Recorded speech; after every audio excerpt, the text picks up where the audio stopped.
Hey, bonjour, bonsoir à tous, c'est Iota et j'espère que tout va bien chez vous. Aujourd'hui, messieurs, dames, une mission m'a été affectée, celle de vous raconter l'histoire d'un des thrillers de la bande dessinée les plus reconnus dans le monde et surtout dans l'univers de la bande dessinée moderne. Complot, assassinat, amnésie, voire même totalement, on va résumer ça aux États-Unis.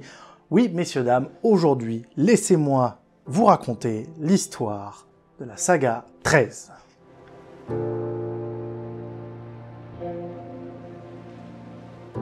13 est une série de bande dessinée belge. En même temps, qu'est-ce qui n'est pas belge niveau BD? Publiée à partir de 1984 avec l'album Le Jour du Soleil Noir, la série est un thriller se déroulant aux États-Unis sur le thème d'un amnésique pourchassé en quête de son identité.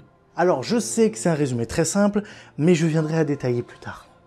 Elle fut dessinée au tout départ par le dessinateur William Vance et le scénariste Jean Van Hamme. Les deux protagonistes ont réalisé pas moins de 19 tomes, sauf le 18e, où William Vance a été remplacé par Jean Giraud. Depuis cette première phase, une nouvelle de bientôt 10 tomes voit le jour depuis 2011, avec Yves Saint au dessin et Yuri Jigounov au scénario.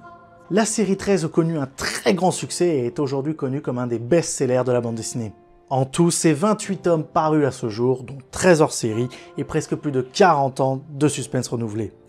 Et si on comptabilise le tout, c'est 14 millions d'albums vendus dans presque plus de 20 pays différents. Autant vous dire que ça marche très bien. Elle a eu aussi droit à une série télévisée de 2 saisons et un des jeux vidéo que je considère l'un des plus mythiques sortis par Ubisoft en 2003. Ils sont même allés pour un des albums s'appelant 13 contre 1 à sortir un spot de 8 secondes pour le cinéma, ce qui est une première mondiale pour la bande dessinée. Mais donc commençons alors par la première question, que nous raconte ce thriller? Quelle est l'histoire de cette œuvre?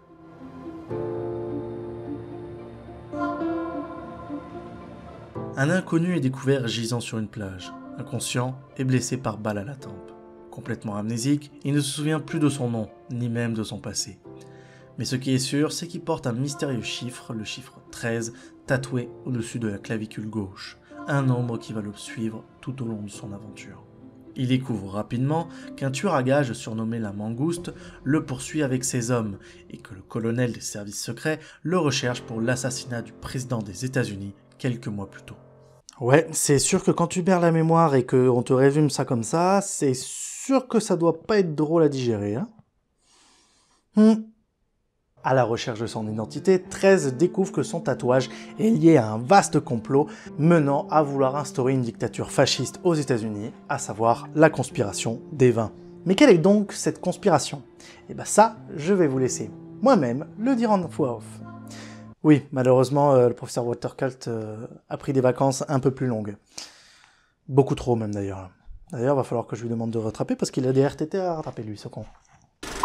Rebonjour, c'est Iota du futur, celui qui monte la vidéo. L'homme stupide que vous voyez depuis tout à l'heure a oublié d'enregistrer sa voix durant le tournage. Ce qui fait que vous n'aurez que la sublime voix de Thomas pour vous expliquer cela. Désolé encore mais vous inquiétez pas, c'est pas long. La conspiration des 20 est un complot fictif, visant à renverser le gouvernement américain dans un coup d'État afin de le remplacer par une dictature néo-fasciste et ayant pour objectif l'écrasement des pays d'obédience communiste, l'isolationnisme économique des États-Unis, et l'instauration de la suprématie de la race blanche. Désolé, l'intitulé est un peu long. Le plan consistait à assassiner le président des États-Unis, s'appelant William Sheridan, pour laisser son vice-président, Joseph Galbraith, prendre le pouvoir en étant sous la coupe d'un des membres du complot. Puis, à profiter d'une opération intitulée « Rouge Total » pour tuer Galbraith, et créer une seconde crise qui aurait justifié l'instauration de cette dictature. Cette conspiration est le point clé de la première vague de la série. Le mystère qui entourait le héros de l'histoire est lié à une spécificité des membres de ce complot. En effet, en plus de faire partie des plus puissants au sein du gouvernement américain et des branches autour, les membres s'identifient grâce à un tatouage représentant un chiffre romain, qui va de numéro 1, le chef de la conspiration, jusqu'au numéro 20. Pour la faire courte, dans les tomes réalisés par le duo Vance-Van Hamme, on est vraiment sur l'état et l'histoire de la conspiration, qui sont les coupables et surtout arrêter ce coup d'état. Et dans un second temps, comprendre quel est le personnage et quel est son véritable but. Ce qu'on va appeler la première vague est donc le contenu du tome 1 qui s'appelle Le Jour du Soleil Noir jusqu'au tome 19, le dernier round. La deuxième vague, quant à elle, suit le même circuit. Une conspiration, ici appelée la fondation Mayflower, veut créer un coup d'état contre le président américain. Et 13, où Jason McClane doit déjouer tout cela en essayant de récupérer ses souvenirs. Cette vague est contenue du tome 20 jusqu'au tome 28, alors le dernier tome sorti au moment de la sortie de la vidéo, mais vu que c'est le début d'un diptyque, elle attend donc pour le moment sa deuxième partie. Le scénario doit vaguement vous rappeler quelque chose, notamment si vous êtes fan de Matt Damon, puisqu'en effet il se base sur le roman La mémoire dans la peau de Robert Ludlum, qui a eu la chance d'être adapté ensuite au cinéma dans la saga connue de tous, à savoir la saga Jason Bourne. Mais les scénaristes se sont aussi inspirés d'un des moments historiques malheureux qui s'est passé durant la guerre froide, et oui bien évidemment, ils se sont inspirés de l'assassinat d'un des présidents des États-Unis, à savoir John Fitzgerald Kennedy. En plus de l'histoire principale, une série dérivée de 13 tomes appelée 13 Mystery est éditée pour nous proposer d'explorer le passé de certains personnages clés de la série. Autant vous dire que si vous ne savez pas quoi lire et que vous cherchez de l'aventure, je ne peux que vous recommander son histoire.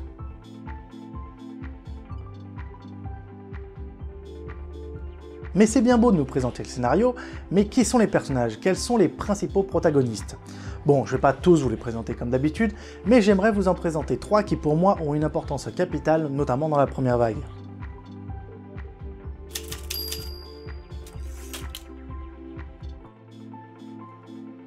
Ténébreux, séducteur, rompu aux coulisses des grands complots internationaux, 13 aime l'action et l'aventure hollywoodienne.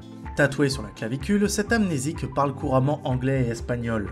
Au cœur de la plus terrifiante machination du XXe siècle, 13 voyage d'une identité à l'autre, la mort aux trousses. Depuis sa première apparition sur une plage déserte en 84, il a changé plus de 13 fois de nom.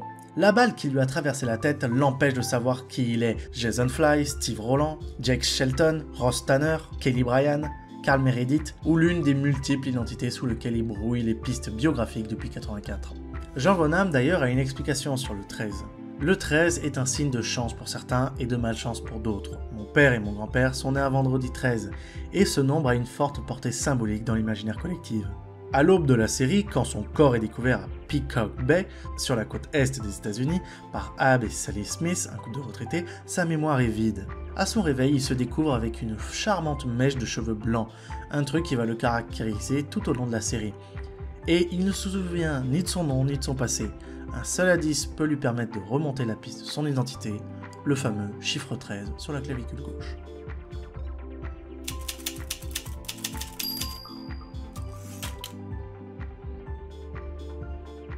Le Major Jones a la curieuse particularité de n'avoir pas de prénom, ou plutôt d'en avoir trop. Dans son dossier militaire, elle porte les initiales MC, mais dans son dossier de sécurité sociale, l'initiale est S. Dans les registres de son école de pilote d'essai, l'initiale D.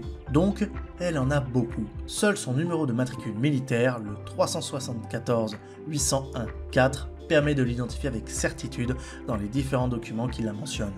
Et même la personne la plus proche d'elle, le général Carrington, dont elle fut la protégée et l'officier d'ordonnance pendant de longues années, avoue n'avoir jamais su son véritable prénom. Jones est vraisemblablement né dans le ghetto noir des Watts à Chicago. Sa naissance n'a jamais d'ailleurs été déclarée. Son père, chômeur, abandonne sa famille 2 ans plus tard et la mère meurt d'éthylisme l'année suivante. Elle et son frère Marcus, de 6 ans son aîné, sont recueillis par l'orphelinat du district, mais Marcus s'en évade 3 ans plus tard, emmenant sa sœur dans sa fuite. Comment les 2 enfants ont-ils survécu dans l'enfer du ghetto les 4 années suivantes, nous l'ignorons. Mais nous savons avec certitude qu'à 16 ans, le jeune Marcus fait partie des Black Panthers, l'organisation terroriste noire fondée à Chicago par Bobby Seale dans les années 60. Carrington, veuf et éloigné de sa fille, décide de s'occuper de la petite Jones quand Marcus est condamné à 15 ans de prison. Par la suite, elle suit une carrière dans l'armée américaine, de l'école jusqu'à devenir officier d'ordonnance du général Carrington, à qui elle est restée et restera totalement dévouée. C'est dans le cadre de cette fonction qu'elle rencontre 13 pour la première fois dans une base militaire en Arizona où Carrington identifie l'amnésique comme étant le capitaine Roland. À dater de ce jour, son sort semble lié à celui de notre fil rouge. Elle va le suivre dans presque toutes ses aventures en le sauvant de beaucoup de dangers. Serait-elle tombée amoureuse de 13 ? Il est permis de le penser. Au niveau de son physique, elle est facilement reconnaissable.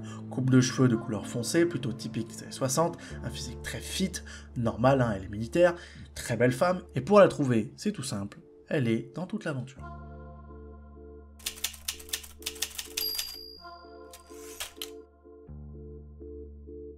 Selon le colonel américain, la mangouste serait le chef d'une organisation de tueurs à gages chargée d'éliminer 13. Hypothèse fantaisiste ou non, il est certain que l'homme existe. Mais hormis les traditionnelles photos, la fiche anthropométrique, l'examen médical et les empreintes digitales, ce dossier est vide. En 5 mois d'interrogatoire, les enquêteurs n'ont strictement rien appris sur cet individu, particulièrement peu bavard, pas même son nom. La mangouste est un mercenaire chargé par la conspiration des 20 de blesser mortellement le capitaine Roland juste après que celui-ci fasse sa mission, c'est-à-dire abattre le président. Et ce serait aussi la mangouste en personne qui l'aurait abattu d'une balle dans la tête, le laissant pour mort. Ayant appris que sa victime en avait réchappé, il se serait ensuite acharné à remplir son contrat, sans succès jusqu'à présent. Niveau physique, on s'approche de celui du jeu vidéo Hitman, un chauve, souvent habillé en costard. Mais par contre, la différence est qu'il n'est pas si musclé ça, il est surtout très maigre, sournois et véritablement dérangé.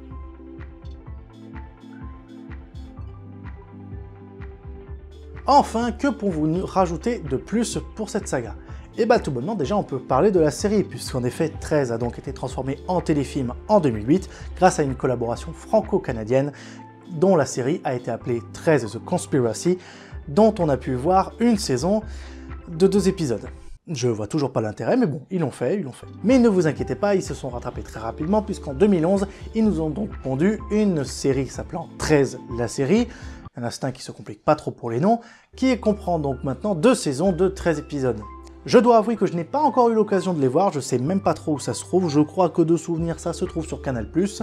Mais bon, si vous l'avez vu, n'hésitez pas à dire votre avis en commentaire, parce que ça me tente bien de les voir, mais la dernière fois que j'ai eu un truc tiré d'un jeu vidéo ou d'une bande dessinée, soit c'était très bien, soit c'était nul. Donc j'aimerais avoir votre avis en commentaire, n'hésitez pas. Sinon, je vous ferai un petit récapitulatif en commentaire épinglé un jour, si j'ai l'occasion de le voir.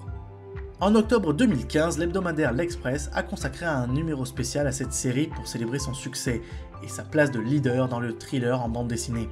Il y a quelque temps aussi, la Française des Jeux a édité plusieurs séries de jeux de grattage à l'effigie du principal personnage de 13. Et ça, je dois avouer que c'est original.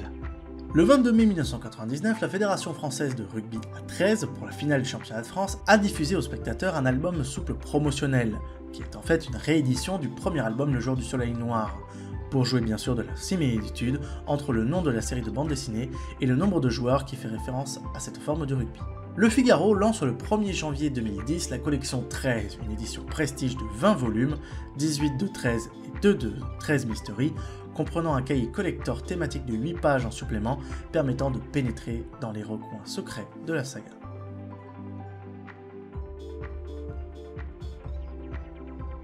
Enfin donc, pour conclure cette vidéo, 13 c'est un de mes bijoux de la bande dessinée.